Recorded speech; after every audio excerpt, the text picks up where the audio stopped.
Dessa casa, senador Renan Calheiros, caríssimo presidente, senador Fernando Henrique Cardoso, senhores membros da mesa diretora, senador Romero Jucá, senador Flecha Ribeiro, senhores coautores desta convocação à celebração dos 20 anos do Plano Real, deputado Luiz Carlos Rauli, deputado Mendes Tame.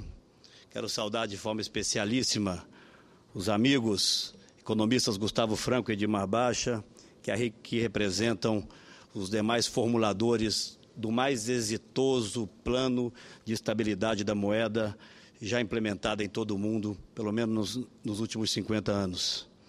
Caríssimos parlamentares aqui presentes, me permitam saudá-los a todos nas figuras do senador Aloysio Nunes, líder do meu partido, e senador Agripino Maia, presidente e líder do Democratas, e aos ilustres e inúmeros parlamentares aqui presentes, seus cumprimentos nas figuras do meu líder, Antônio Embaçaí, do líder do Democratas, Mendonça Filho, e do líder do PPS, Rubens Bueno. Quero saudar também de forma muito especial a presença entre nós, doutor Djalma Moraes, que aqui representa a família do ex e saudoso presidente e nosso colega senador Itamar Franco. Caríssimo presidente e amigo Fernando Henrique Cardoso, essa casa que já teve o privilégio, e por tantas vezes, de ouvi-lo em debates memoráveis, seja como líder do PMDB, depois como líder e fundador do PSDB, o recebe hoje em um ato de celebração. Uma celebração que eu acredito reúne também simbolicamente todos os brasileiros. Acredito que se aqui pudessem estar, cada um dos cidadãos desse país daria o seu próprio testemunho. Nenhuma outra reforma econômica na nossa história recente foi mais transformadora do Brasil que o Plano Real, que este ano alcança 2 décadas. Certamente por isso, uma presença tão expressiva aqui hoje nesse plenário de lideranças municipais, de ex-parlamentares e de cidadãos brasileiros. Nunca é demais, mesmo que superficialmente, lembrar o cenário crítico que prevalecia até então. Em abril de 90, a inflação acumulada em 12 meses era de 6.821%, absoluto recorde até hoje em nossa história. Foram mais de 10 anos de inflação acima do patamar de 100%. A média da década alcançou inacreditáveis 694%. Digo isso apenas porque para as novas gerações, especialmente para elas, que nos ouvem e que não vivenciaram a ruína da hiperinflação brasileira, parece uma realidade absurda, impossível de ser associada ao país que somos hoje. Naquele tempo, o grave desarranjo econômico agravava ainda mais a crônica pobreza existente, tornava mais aguda e destrutiva a desigualdade, solapando qualquer perspectiva de crescimento e uma mais justa distribuição das riquezas nacionais. Além do caos econômico, uma gravíssima crise política tomava o seu curso. Esta era a nossa circunstância, a nossa conjuntura, naqueles anos que tisnava o promissor caminho do país do futuro. Até o advento do Plano Real, 6 diferentes planos foram levados a cabo para estabilizar a economia brasileira, desde meados da década de 80. Todos falharam, e alguns, é bom lembrarmos, comprometeram ainda mais as condições básicas para a tão sonhada estabilização. Com o mineiro Itamar Franco, a quem homenageio hoje e reverencio a sua memória, viramos esta página da nossa história. E uma nova história se iniciou. Em uma atitude política extremamente corajosa e em tudo surpreendente para o ambiente da época, Itamar convoca Fernando Henrique Cardoso, então ministro das Relações Exteriores, para o Ministério da Fazenda. A aposta do presidente não se baseava nas razões técnicas ou econômicas. O gesto político foi outro, de outra dimensão. Itamar alçou a posição central do comando da economia, um brasileiro, na inteireza do que essa expressão possa significar. Um gigante para os desafios que se colocava à sua frente. Um homem público extremamente preparado, experiente, confiável, com vida pública inatacável e portador de incomparável competência e credibilidade. E o principal, com ele, acrescentamos à luta daquele momento uma profunda compreensão sobre as mazelas do Brasil. Fernando Henrique Foi o líder capaz de reunir inteligências, convocar sacrifícios e esforços e fazer o país convergir para a trincheira da nossa principal batalha a ser travada contra o inimigo mais insidioso, a hiperinflação, que anulava o nosso presente e roubava o nosso futuro. Especialistas testados e com grande capacidade de formulação, alguns deles aqui para nossa honra hoje presentes, aceitaram o desafio e inauguraram a difícil jornada em direção à estabilidade econômica. Precisamente 2 décadas atrás, em 27 de fevereiro de 1994, era editada a medida provisória de número 434, que instituía o URV, Unidade Real de Valor, o primeiro passo para que o Brasil voltasse efetivamente a ter uma moeda forte. Precederam a nova moeda medidas preparatórias extremamente importantes, acompanhadas de ajustes, diálogo e grande compromisso com a transparência. Eu próprio me lembro, como líder do seu partido, presidente, as centenas de vezes que Vossa Excelência aqui esteve, não no plenário apenas, mas em reuniões menores, em gabinetes de lideranças, em gabinetes individuais, para dizer que aquela era uma oportunidade que nós não tínhamos o direito de perder. Como o processo inflacionário transformar os orçamentos públicos em peças de ficção para trazê-los de volta à realidade, era preciso fazer um duro ajuste nas contas públicas. E assim foi feito. A estratégia incluiu um programa de austeridade fiscal, o plano de ação imediata e a criação do Fundo Social de Emergência, com corte extremamente significativo de gastos públicos, além do combate à evasão de impostos e o maior rigor na rolagem das dívidas dos estados. O novo plano foi assim concebido de maneira original, evitando erros cometidos nas inúmeras tentativas anteriores. Não houve congelamento de preços, não houve pacotaços, tampouco houve surpresas. O Plano Real fez da descrença nos planos econômicos e na suposta fragilidade da política de um governo de transição a sua maior força. Compartilhou e dividiu com todos a sequência dos passos que seriam dados. Abdicou de intervir nas relações contratuais e assumiu claramente a incapacidade momentânea do Estado em assegurar a cada um a justa remuneração e os preços relativos. Depositou sua crença na força reorganizadora e mobilizadora da economia de mercado. Uma nova pedagogia voltada para a construção de mercados saudáveis e de um ambiente de preços livres e estáveis foi contagiando os brasileiros, com um condão da previsibilidade, também as relações econômicas.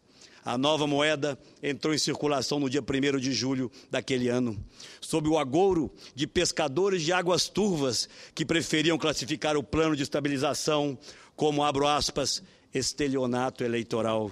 Vejam os senhores. Era o 8º padrão monetário brasileiro em 50 anos, durante os quais 18 zeros foram cortados de nossa moeda.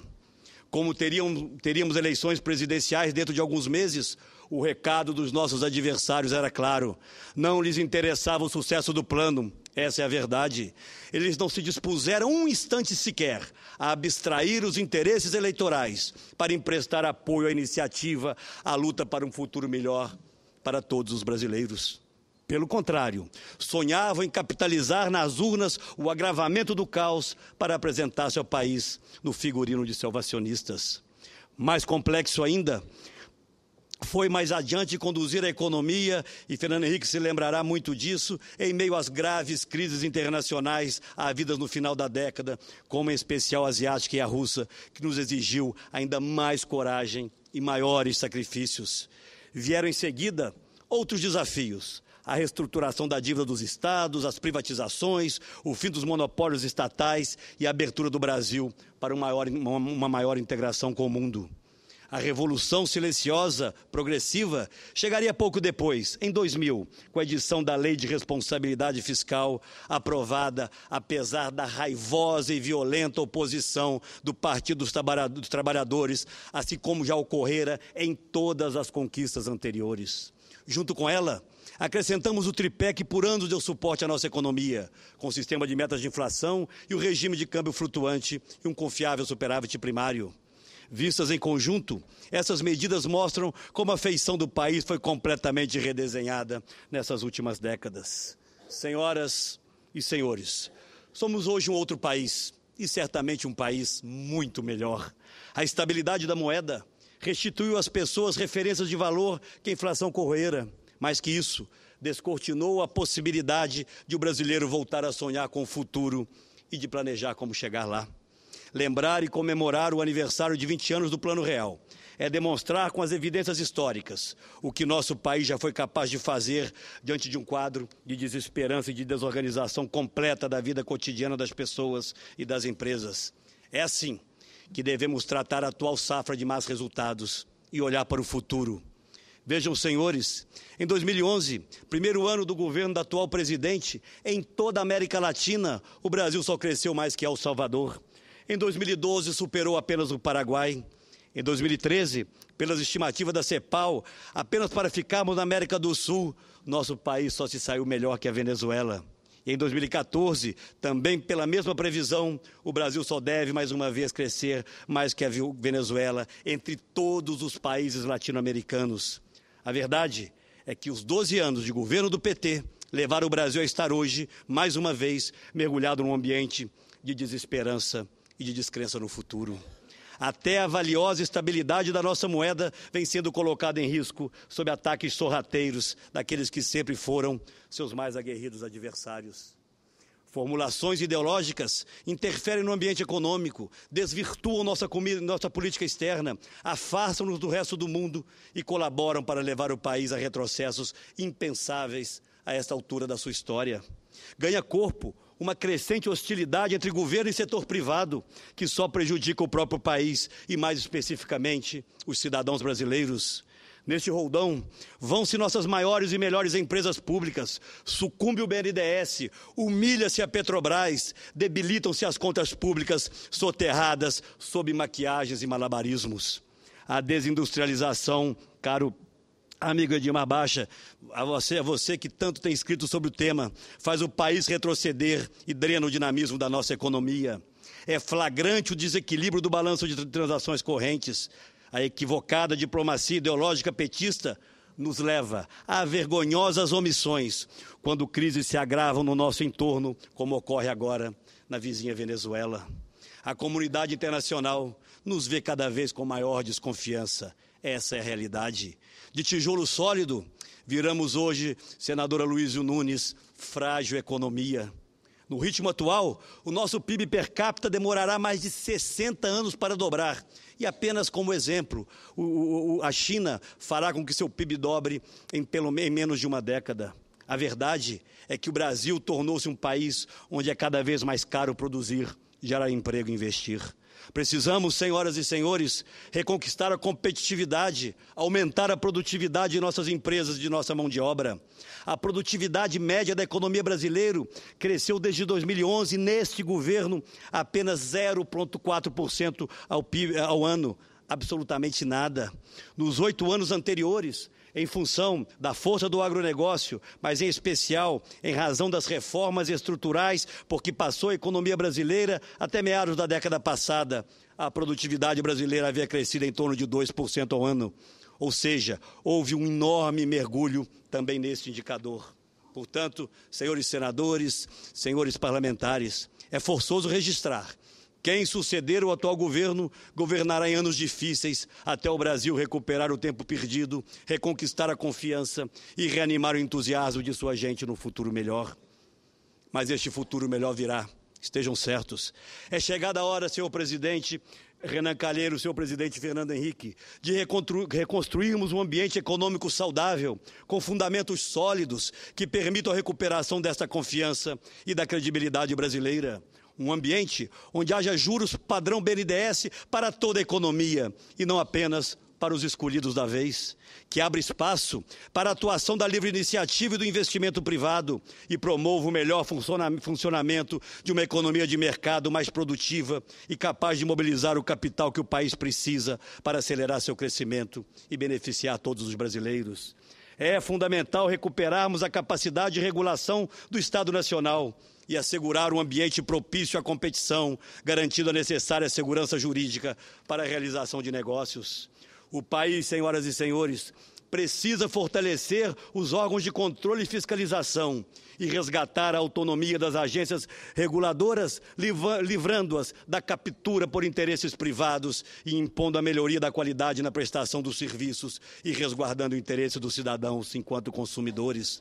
O BNDES e a Petrobras, com a excelência que caracteriza suas trajetórias, precisam ser novamente colocados a serviço de todos os brasileiros e não às causas de um partido político.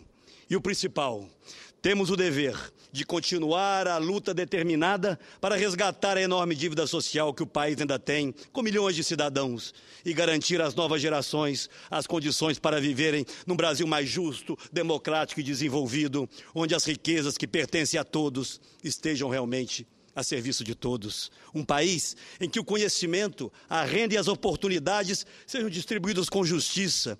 Enfim, um país que olhe o seu futuro com mais esperança e menos sobressaltos.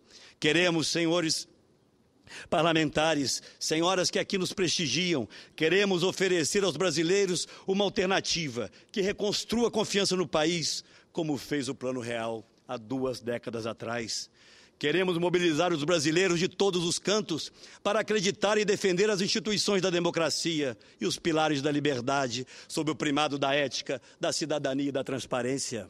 É urgente abrir espaço para que a sociedade restaure a fé nas possibilidades de seu próprio crescimento e ascensão social em ambiente de segurança, de participação e de respeito. Precisamos de um novo choque de esperança e confiança, como aquele que o Plano Real produziu há 20 anos atrás. O Brasil, senhoras e senhores,